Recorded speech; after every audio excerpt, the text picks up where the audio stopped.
The discovery of Tutankhamon's intact tomb was the greatest archaeological find in history. King Tut became a household name. Everyone knows about his golden treasures. But far more interesting is the story of his tragic childhood, his extraordinary love affair, and his sudden, mysterious death. Now, new clues are revealing the man behind the golden mask, the real Tutankhamon.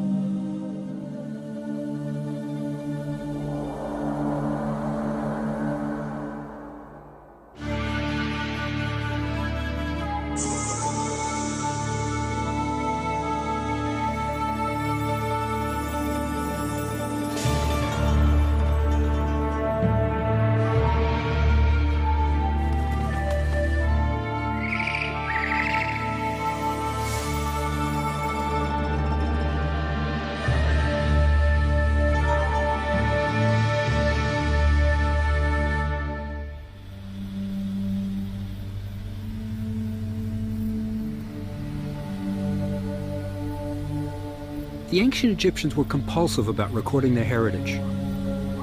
They wrote everything down: battles, captives, offerings made to temples, and most important, their kings.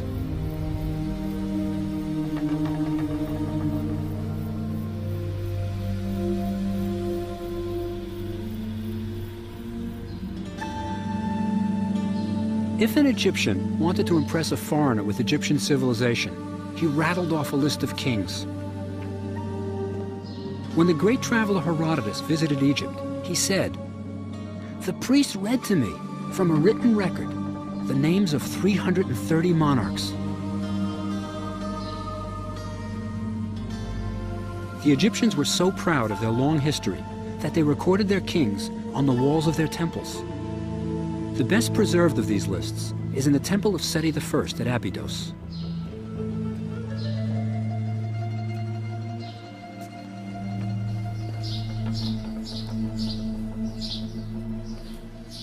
Here we are in the Hall of the Ancients. 3,000 years ago, a very important religious ritual took place here. Seti I, by reading the names of his ancestors, assured they would receive nourishment in the next world. Here's Seti. And this young man with the side lock of youth, he's a prince named Ramses. He'd grow up to be known as Ramses the Great. In his hand, he's got a papyrus roll. He's reading the names. And here are the names of the kings. They go from Mena, the founder of Egypt, to Seti himself. Each name is in a cartouche. It's an oval made out of rope that magically encircles the pharaoh's name. A little bit of magical protection always helps. Above, it tells what's going on. It's a prayer for the dead. May Ptah Soker Osiris, Lord of the tomb, who is in Seti's temple, may he give offerings to the kings of Upper and Lower Egypt, from the Lord of the two lands, Seti I. May they have bread, beer, clothes, alabaster, everything they needed. And here are the names of the kings who would receive these offerings. Here's Cheops, the builder of the Great Pyramid. Down here, Amenhotep III. He ruled during the period of Egypt's greatest prosperity. But there's a problem right here. The name of the king that the world knows best is missing. Where is Tutankhamon?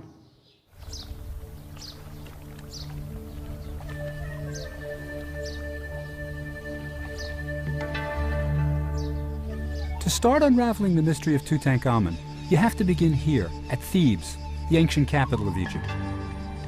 It was a place of fabulous wealth. Tributes flowed in from the Near East, gold from the south. Egypt was at its peak, the result of more than 1,000 years of stability. For centuries, the same gods were worshipped, the Nile regularly overflowed its banks, and the pharaoh's military exploits ensured continued prosperity. The Greek poet Homer wrote, "Thebes of Egypt, where the greatest possessions lie up in the houses. Thebes of the 100 gates, 200 fighting men came forth to war, with horses and chariots." It was an incredible place. And at this moment, when Egypt was at its greatest, the pharaoh Akhenaton had a powerful religious conversion.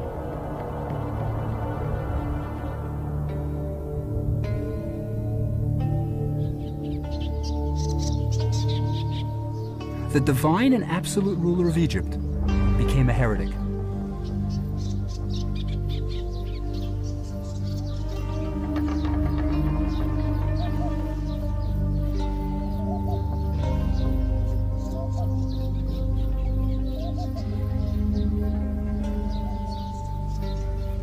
Out went all the old gods, replaced by only one, the sun god, Aten.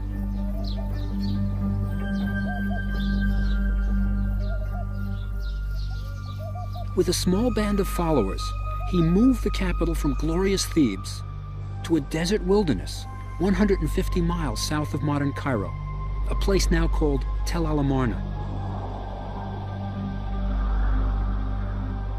It was here, during the most unique period in Egypt's 3,000-year history, that Tutankhamon was born.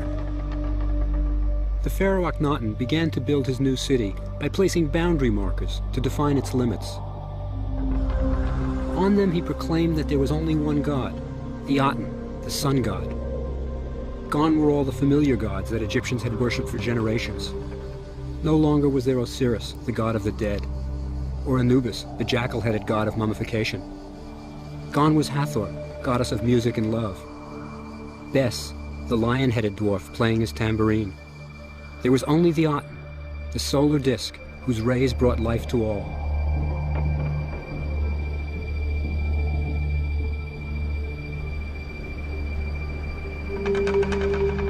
This was the religion into which Tutankhamon was born. But these weren't Akhenaton's only changes.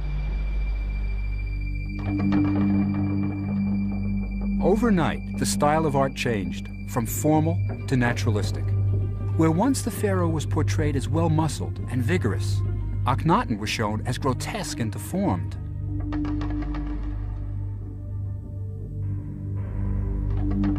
Never in Egyptian history had a pharaoh been portrayed like this. His statues show an elongated face, swollen breasts, bulging thighs and spindly arms.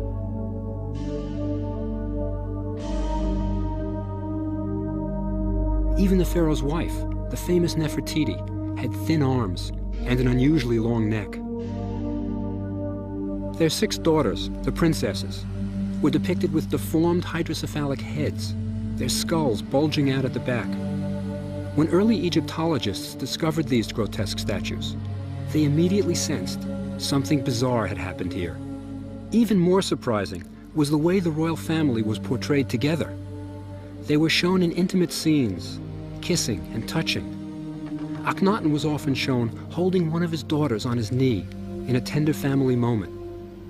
Since the very beginnings of Egyptian civilization, no royal family had ever been shown in this manner. Centuries of traditions had just been swept away. Akhenaton also changed the political system that had been so successful for Egypt.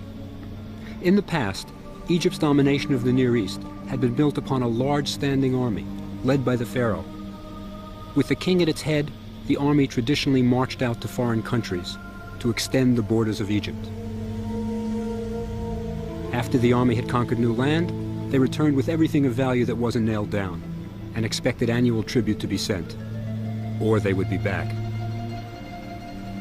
It was a simple system, and Egypt grew very rich. Akhenaton refused to do any of this. He simply wasn't interested. In his isolated city, he occupied himself with prayer to the god Aten and spent time with his wife Nefertiti and his children. Akhenaton turned the role of pharaoh from political leader into a religious one. These were remarkable times for Egypt, and into this tumultuous world, Tutankhamon was born.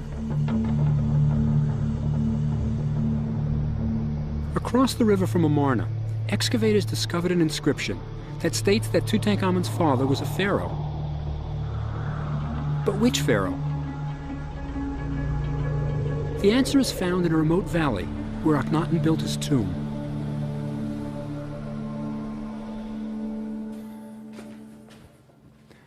This is where we're going to get our first glimpse of the real Tutankhamon, the man behind the golden mask. It's on this battered wall. It's really hard to look at, but you'll see clues that are absolutely unique in Egyptian history. It's a scene of the death of a royal person. If you can see this baby up here, she's on her nurse's hip. And over here, you have a fan bearer. That means it's a royal birth. And here, Akhenaton and Nefertiti. They're mourning. They're throwing sand on their head. Traditional ancient way of showing mourning. Here's the bed on which the princesses died. And here she is. The death of this princess enabled Geoffrey Martin, one of the world's greatest Egyptologists, to make an important breakthrough.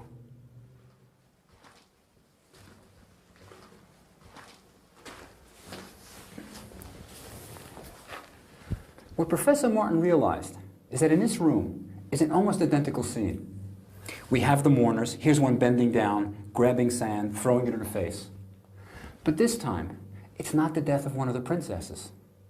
It's the death of a wife of Akhenaton, a minor wife, Kiya. And Martin suggests that the baby that's born is no less than Tutankhamon. This is where the life and story of Tutankhamon begins. For Tutankhamon, growing up in the secluded city, life must have been very pleasant. Children were beloved in Egypt. The scribe Annie advised, marry young and have plenty of children. The geographer Strabo, who visited Egypt, reported with astonishment how many children the Egyptians raised. He thought the size of Egyptian families was a direct result of the fertile soil and warm climate of the country. Diodorus, another ancient traveler, observed that Egyptian children cost their parents virtually nothing. For while they were small, they went naked and barefoot, the boys wearing a necklace and the girls a comb and girdle. They could all feed, for practically nothing, on papyrus shoots and raw or boiled roots. Young children were particularly fond of pull toys, like a dog whose mouth revealed sharp teeth as it was opened and closed by pulling a lever. Older children played board games, and Tutankhamon must have enjoyed these. 6 sets of board games were found in his tomb. Like our modern Monopoly, pieces were moved on squares, with some stops being favorable and some unfavorable. You could land on very good, or life, prosperity, stability, but you could also land in the water. As a member of the royal household, Tutankhamon was undoubtedly taken each day to the brightly painted temple to worship the Aten in an atmosphere of tranquility and love. The Aten seems to have been unique. There was no negative aspect to the philosophy of Atenism. This was not an angry god, eager to punish naughty children. From the contents of Tutankhamon's tomb, we gain a few glimpses of the young king's personality. He was apparently fond of wine, for he was buried with nearly 36 jars of fine wine. The jars are labeled as to the vintner, vineyard, and year of bottling.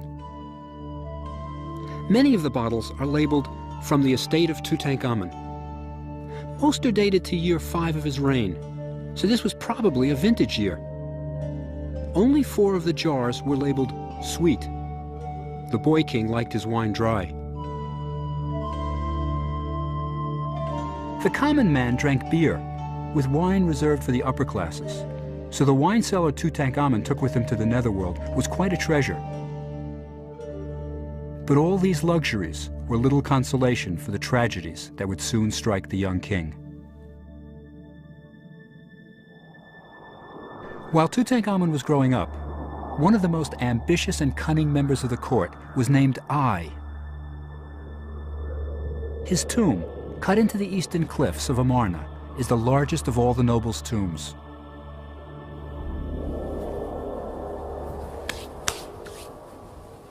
Here are I's titles. They're really interesting. The first one is the god's father. Now, the god is Akhenaton, but he's not literally his father. It means he's very close to the pharaoh. The second one is my favorite. It's fan bearer on the right-hand side of the king, which means he's literally Akhenaton's right-hand man. And there are other titles. This one here, overseer of the horses. Now, if you want to see how I got these titles, that's over here. Now, here's our man I. And the hand, that's a position of worship. So he's worshiping the one God permissible here. He's worshiping the Aten. Behind him is Mrs. I. She's got a beautiful wig on, cone of incense on her head, and her hands are in the same position. They're both worshiping the Aten. Now, if you want to see the rewards that this brings, come over here.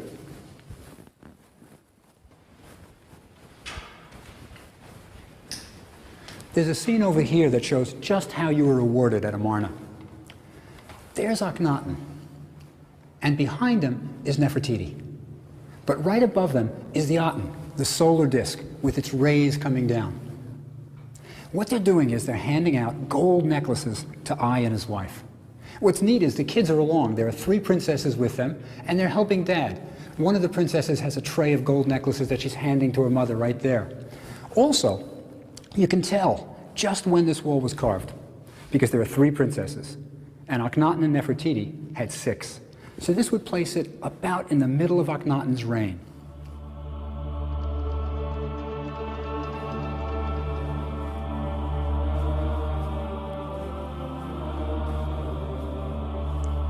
Like everything else at Amarna, there's a mystery here too.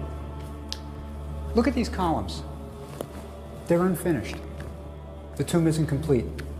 When the workmen reached this point, they put down their tools, walked away, and never came back. We know that I continued living for years after this point. So why did the most powerful official at Amarna leave his tomb unfinished in the middle of his pharaoh's reign? The reason I stopped work on his tomb is that all was not well at Amarna, and I had no intention of living out his days there. Akhenaton was a religious leader, but economically and politically, Egypt was going downhill quickly. Foreign territories were lost, Egyptian ambassadors wrote that they were no longer respected, and the army was in a state of disrepair. Even the new religion was not a success. People missed their old gods, and Akhenaton and Nefertiti were forced to bribe the residents of Amarna to appear to be faithful.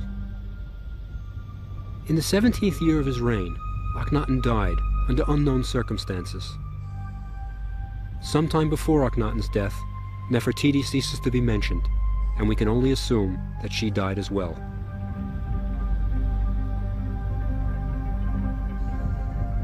Soon the town of Amarna was deserted.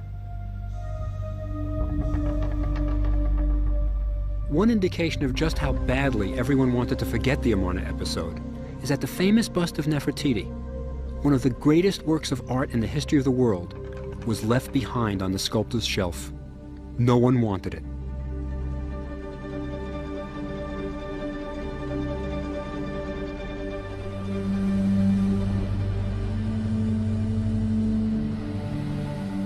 Egypt was now without a king or queen. Little Tutankhamon was married to his 11-year-old half-sister, Akhenaton. Young Tutankhamon, the only male heir, thus became pharaoh.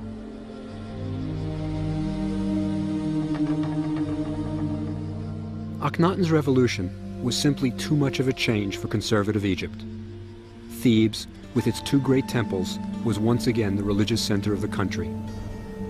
The thousands of priests, neglected for the 17 years of the Amarna experiment, could finally return to their rituals and worship the gods of ancient Egypt.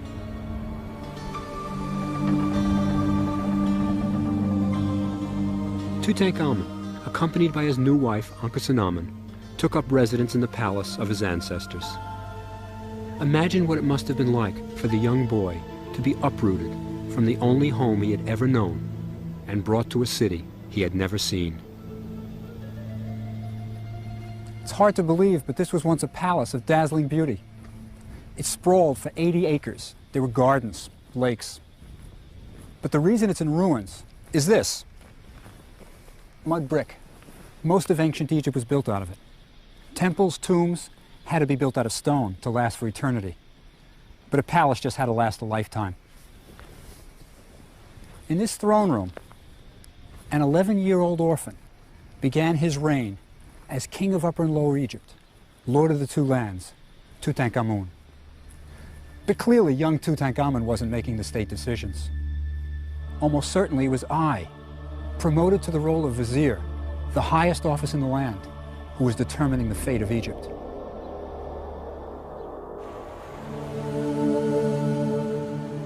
Tutankhamon wasn't the only boy pharaoh in Egyptian history.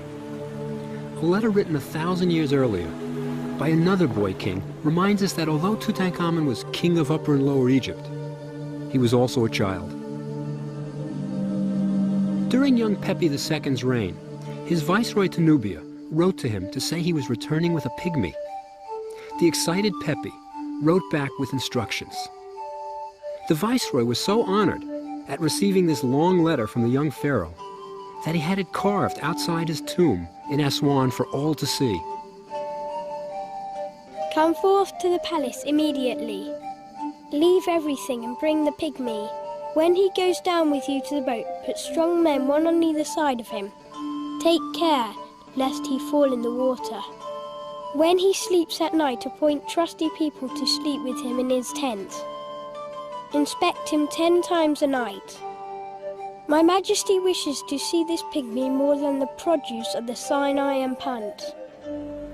He may have been a pharaoh, but he was still just a kid. In their young lives, Tutankhamon and his wife Ankhesenamun had seen more than their share of tragedy. They must have clung to each other during the devastating aftermath of their father Akhenaton's death. And after his death, there's no mention of Queen Nefertiti, who probably died about the same time.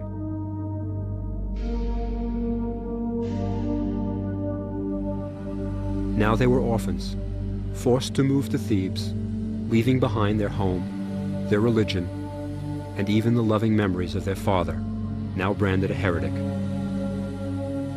From the objects found in Tutankhamon's tomb, it would seem as if the young couple were inseparable. One of the most touching pieces found in the tomb was a small golden shrine that once housed the statue of Tutankhamon.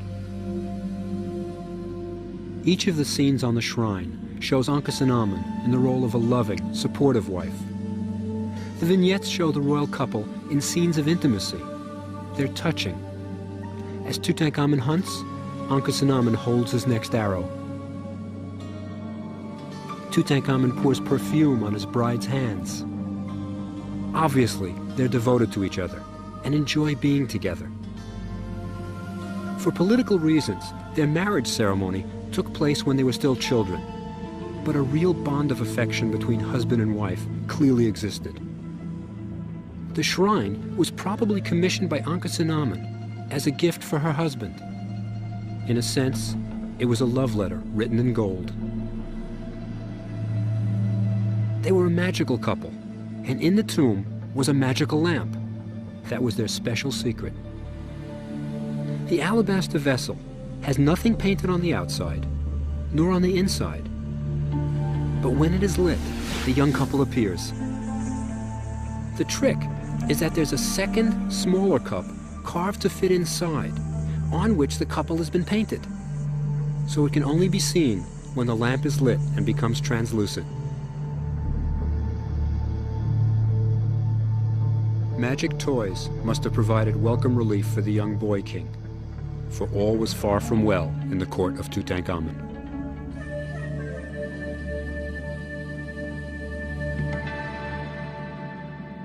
Here in this corner of the Cairo Museum is another crucial clue to what's going on. This is a public notice. It was set up in Karnak Temple, the great religious center of Thebes. Shortly after the return to Thebes, the powers guiding Tutankhamon decided that they should establish him as returning to the old gods. And this is how they did it. These 3 lines of hieroglyphs up here, they tell a horrible story. What it says is the gods and goddesses of Egypt, from Elephantine Island to the marshes of the Delta, had been abandoned. Their shrines had fallen into disrepair and were overgrown with weeds. The country was in confusion. The gods had forgotten this land. What they're basically doing is blaming Tutankhamon's father for the horrible state Egypt has gotten into. Now, when this stela was erected, Tutankhamun was probably 12 years old. These aren't the words of a 12-year-old boy. Someone was blaming his father for the ills of the world. Think about how he must have felt. He must have felt horrible.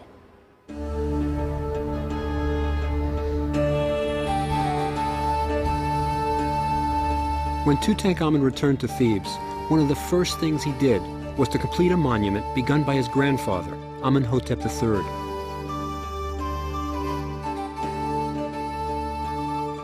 Here at Luxor Temple, Amenhotep had built a colonnade, but he died before it could be decorated. The scenes Tutankhamon chose are of the most important and traditional festival in Thebes, the festival of Opet.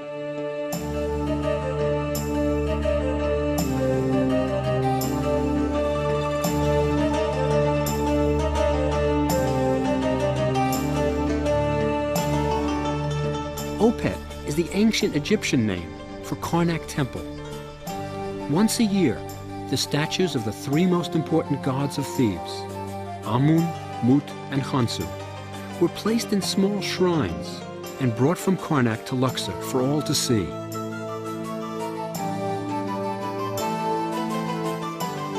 There were processions, tables piled high with joints of meat as offerings to the gods.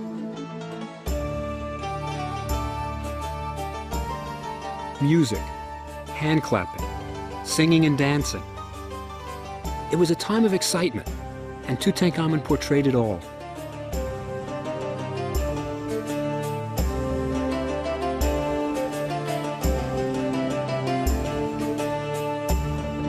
He too participated and had himself shown making offerings to the gods, and he would have had his name carved all over the place.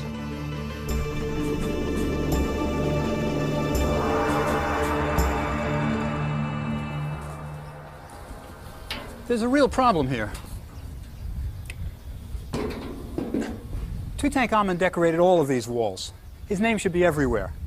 But the only place you can find it is here, in this out-of-the-way part of the temple. These three little hieroglyphs spell out one of his names, Neb-Keperu-Re. Somebody was trying very hard to eradicate every trace of Tutankhamun.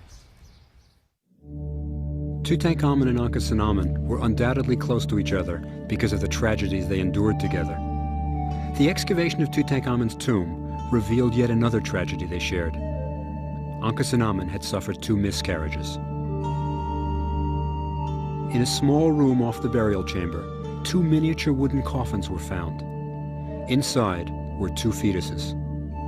Howard Carter, the discoverer of the tomb, unwrapped the smaller one and noted that it was approximately 5 months into maturity and showed no signs of having been mummified. The second fetus was sent to Dr. Douglas Derry, professor of anatomy at Cairo University. He unwrapped it and noted it was an 8-month female fetus. This one had been embalmed. Derry mentioned that he found the wire which the embalmers used to remove the brain still in place in the skull. The fetuses curiously disappeared in the 1930s. But recently, the larger one was rediscovered at Qasr al-Aini Hospital, where Derry had stored it. When the smaller fetus was found last year, Dr. Fauzi Gabella, chairman of the anatomy department, invited me to examine both fetuses. Very good. Usually the resin in the skull would be introduced through the nasal passages. Yes, in adult skull. Right. But here, in an immature baby, which was about 8 months, intrauterine life, it is easy to put the resin through. This was an exciting moment for me. My specialty is mummies, and on an intellectual level, I very much wanted to see if the smaller fetus had been mummified. On a more personal level, I would be as close to Tutankhamon and Akhenaton as I would ever get. Anterior fontanelles. Yeah. The incision here on the left is the same as always. Always on the left, lower abdomen. This is the area where the resin entered inside and where the abdominal organs were taken out. And what is very interesting is that you find that this area is still gapping. They didn't suture it. Right. So it is still open like this, you see. Yeah. One of the things that always puzzled me is they often said in the early literature, it was the mummies were examined by Howard Carter and then later by Derry, the anatomist at Cairo University. Yes. They said that the smaller of the two fetuses, Ankhesenamun had 2 miscarriages, this is the larger one. Yes. And they said that the smaller one wasn't mummified because they didn't see an incision in the lower abdomen. But over here, let's look at it. This smaller fetus, unfortunately, was affected with much degeneration. But the resin is clear and is apparent here in the lower part of the abdominal cavity. You can see the resin as black area, but the incision itself is not apparent because of the degeneration. And this resin has the same color and the same texture and the same appearance as that of the larger one. Yeah. But the site of incision is not clear because of the degeneration. It's very friable. Very friable, this area. Think about the skill of the ancient embalmers. There is a resin here. Working on this tiny little girl, they probably tried to remove the internal organs through an abdominal incision. These guys were incredible. And underneath there is a mass of linen soaked with the resin, black area. Yes. So it should have been embalmed also. Why Certainly. not? Certainly Yes. was mummified. Absolutely. Looking at these 2 tiny humans, one can only help but wonder what would have happened if Tutankhamon and Ankhesenamun had had children that survived. If they had a male heir, the hopes of anyone else wanting to be king would have been crushed, and the course of Egyptian history altered forever.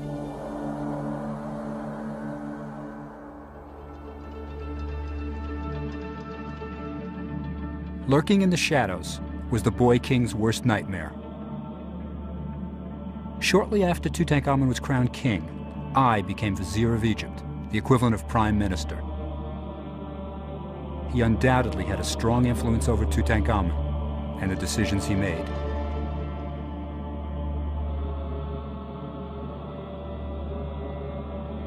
I, of course, now had access to every resource and luxury in Egypt.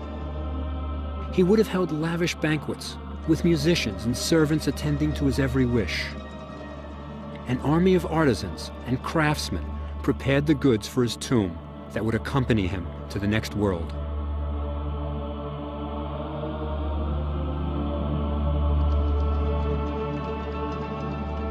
In addition to advising the king and dispensing justice, the vizier had another extremely important power. He controlled access to the palace. No one could enter or leave without his knowledge and permission.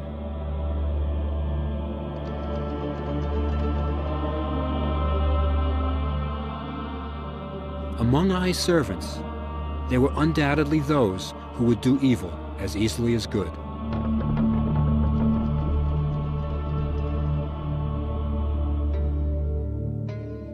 One of the rare glimpses we have of Tutankhamon in his official role as pharaoh is in the tomb of Hoi, his viceroy to Nubia. Here we see the young king carrying out his official duties on his own.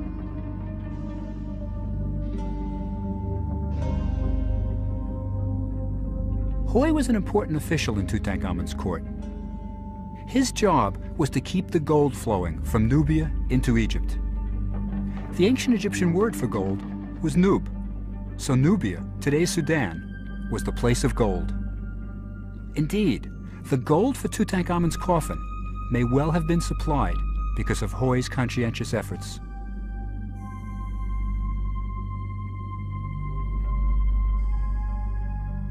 The walls of Hoi's tomb tell the story of his job.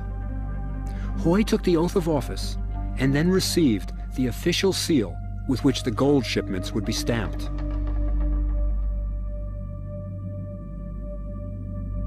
As Hoi returns from Nubia, we can see his horses peeking from their stalls.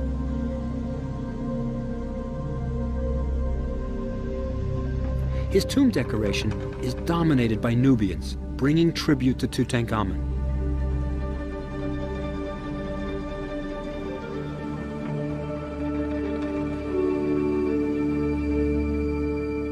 Giraffes, monkeys, and countless rings of gold.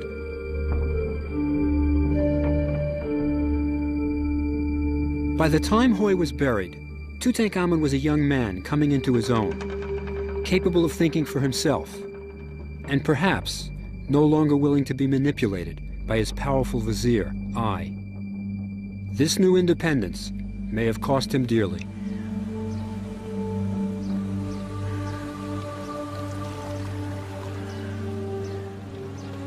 Then suddenly, mysteriously, aged only 20, Tutankhamon died.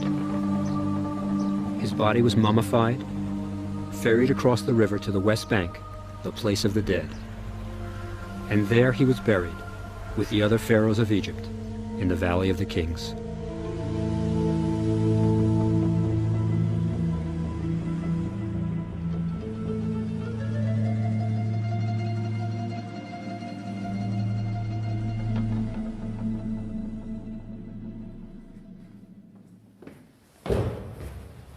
This is the most famous tomb in the world, but everyone who visits it is disappointed. It's not much, is it? But nobody expected Tutankhamon to die so young. They didn't have time to prepare a proper tomb, but there are still wonderful things in it. Like over there, Tutankhamon's still here, in that sarcophagus. Isn't that neat? He's the only one they left in his tomb. And there are other wonderful things, the paintings. If you know how to read them, they'll tell you about the burial of Tutankhamon. It took 70 days to mummify the body, and that's all the time they had to get everything ready for this tomb. They had to get the coffins, the furniture, the sculptures, everything had to be here. And they had to do religious rituals, but they also had to select a new king. And that was a problem. Tutankhamon didn't have any sons, and the only living royal person was Akhenaton. But the wall here, it shows the day of the burial. Here's the mummy of Tutankhamon. He's on a funeral sled, and those 12 guys there, they're pulling him to this tomb. The little white headbands, that's for mourning, and these are the officials of the palace. But you know who's not there? I. He's over here. Look carefully at what he's wearing. He's got a leopard skin on. That's the sign of the high priest, and I is acting as the high priest, performing the opening of the mouth ceremony on Tutankhamon. He's going to give him life and breath for the next world. But look again, that's not all he's wearing.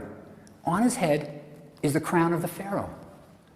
And the cartouches above his head, they have the name of I. I has become pharaoh. He succeeded Tutankhamon. How did I, the commoner, become pharaoh? Akhenaton must have been heartbroken by the sudden death of Tutankhamon, her young husband. Their relationship had been forged as young children, sharing the tragic aftermath of Amarna. Through all the turmoil and changes, they had always had each other as loving confidants.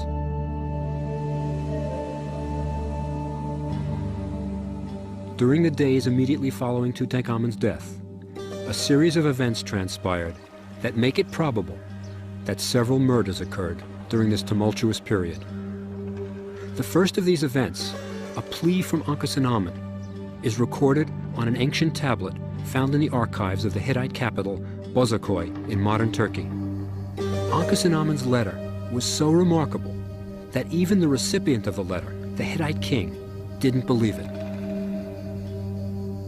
My husband died, a son I have not. But to thee, they say, the sons are many. If thou wouldst give me one son of thine, he would become my husband. Never shall I pick out a servant of mine and make him my husband. I am very afraid. Why should Akhenaton be asking for a husband to be sent from outside the borders of Egypt, from the Hittites, a traditional enemy of Egypt? The Hittite king refused, thinking it was some kind of a trick. Desperate, Akhenaton wrote again. Why do you say they may try to deceive me? If I had a son, would I write to a foreign country in a manner which is humiliating to myself and to my country? You do not trust me and tell me even such a thing. He who was my husband died, and I have no sons. Shall I perhaps take one of my servants and make him my husband? People say that you have many sons. Give me one of your sons, and he will be my husband and king of the land of Egypt. So the king sent one of his sons to Egypt to marry the desperate Akhenaton. But he never made it. Somewhere in the wilderness, on an Egyptian border, he was murdered. Why was Akhenaton compelled to find a husband outside the borders of Egypt? In each of her letters, she declares she will never marry a servant. This is not a common phrase. There must have been a specific threat. Who could be forcing Akhenaton to take a commoner as her new husband? The answer was found more than 3,000 years later in the shop of a well-known Cairo antiquities dealer. In the spring of 1931, Percy Newberry, an Egyptologist, found in the store a finger ring with 2 cartouches, one of Akhenaton, the other of I. Newberry immediately wrote to Howard Carter with his revelation.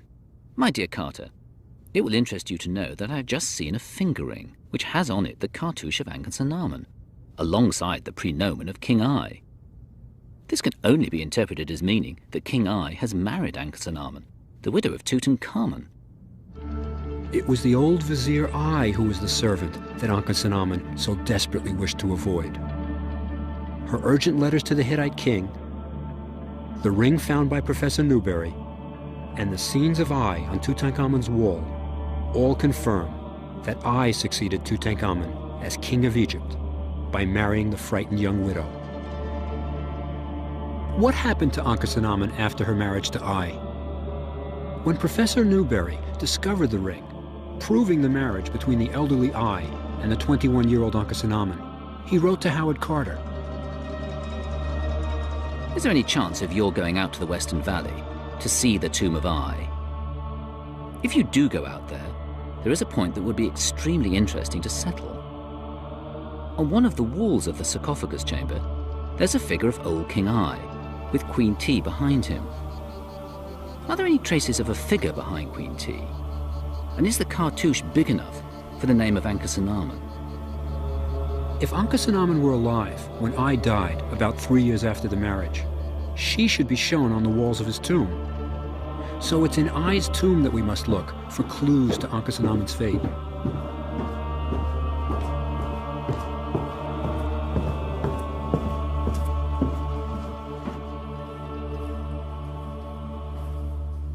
I had several scenes painted on the walls of his tomb. These are religious. They show the gods welcoming I, and he's being prayed for. But the one that Professor Newberry was interested in, the scene that'll tell us about Akhenaton, is over here.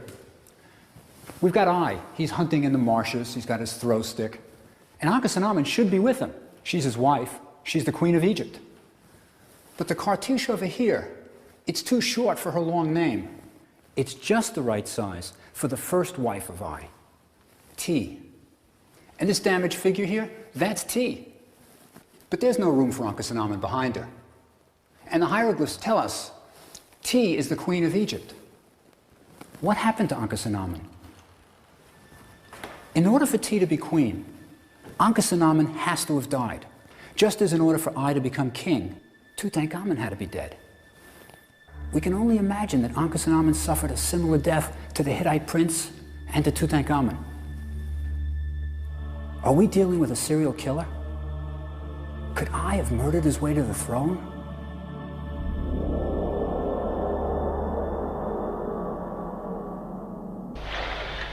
In 1968, another clue in the mysterious death of Tutankhamon fell into place. Dr. R.G. Harrison, an English anatomist, carried out a unique medical examination. Egyptian authorities had granted special permission for the sarcophagus of Tutankhamon to be opened for the only time since the 1920s.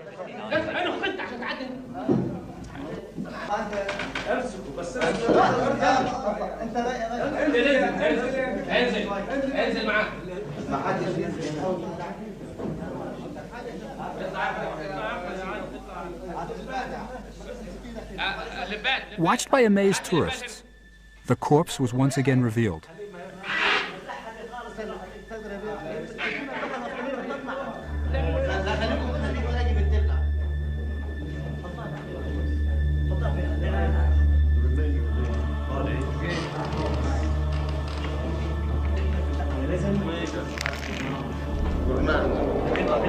By now, portable X-ray machines were available, and for the first time, the body of Tutankhamon was X-rayed. The results were dramatic, as Harrison identified evidence of a blow to the back of the skull of the long-dead king. This is within normal limits, but in fact it could have been caused by a hemorrhage under the membranes overlying the brain in this region. And this could have been caused by a blow on the back of the head, and this, in turn, could have been responsible for death.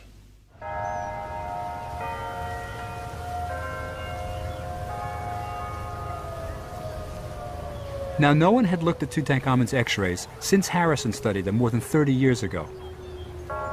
So I decided to get hold of a copy and took it to a well-known radiologist at my school, the C.W. Post campus of Long Island University.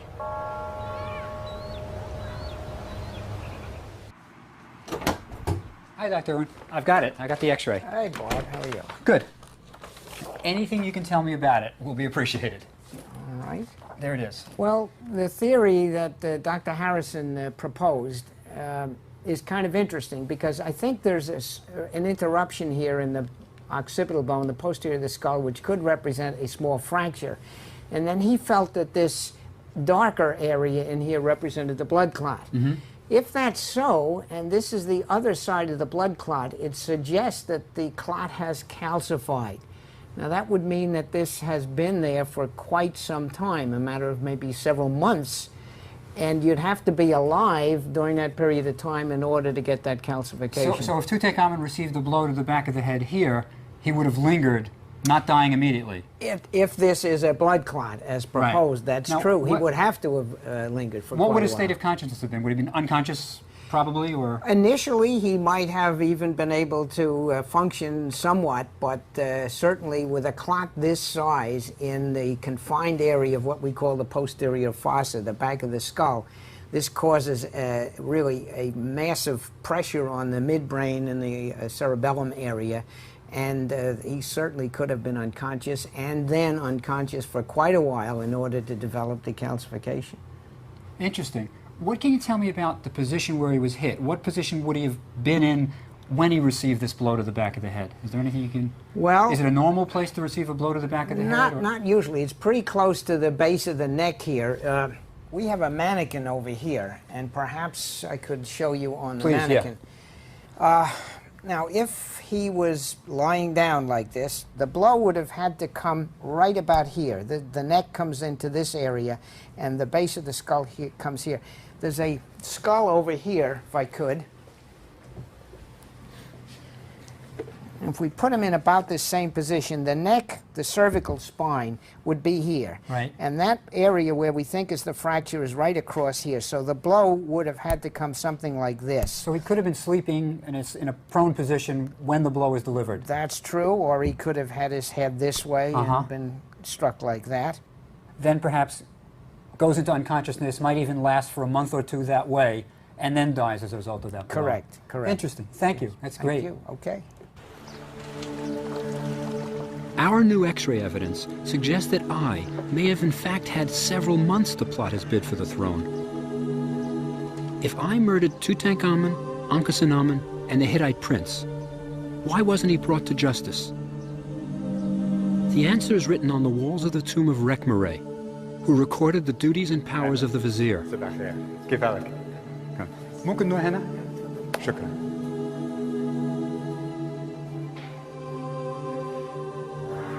هنا؟ تمام. Here's the key. Let no one judge in the hall of the vizier. It is he who should punish the wrongdoer. In other words, no one punishes the vizier. We don't have a smoking gun, but what is clear is that Tutankhamon, Akhenaton, and the young Hittite prince all had to die within a few months for I to become pharaoh. It was I, as vizier, who could arrange for Tutankhamon to be murdered in the palace. It was I who could arrange for the young Hittite prince to be killed on the borders of Egypt. And it was I alone who could force Akhenaton to marry him and then have her murdered. This strange sequence of events that occurred in Thebes 3,000 years ago was all to the benefit of I. In the end, I's efforts brought few rewards. He died 3 years after becoming king. his tomb was robbed, his mummy destroyed, his name erased, and the precious objects he planned to take with him to the next world were stolen. Today his name is unknown, remembered only by Egyptologists because he succeeded Tutankhamon as pharaoh. As for Tutankhamon, the ancient Egyptians so hated what his father had done that they systematically removed all traces of Tutankhamon's memory. That's why Tutankhamon's cartouche isn't included on the walls at Abydos, where all the kings of Egypt are listed. That's why his name was erased from the Luxor temple colonnade that he decorated. But despite this, his name lives on. His small tomb in the Valley of the Kings, soon covered by the rubble from a later pharaoh's burial, remained untouched for 3,000 years. Tutankhamon, who suffered so much in life, rests in his tomb, the only pharaoh to remain buried in the Valley of the Kings. For him alone, the ancient Egyptian prayer came true. May the Lord of the two lands, King of Upper and Lower Egypt, Neb-Keperu-Re Tutankhamon, have life, health, prosperity, like Re forever.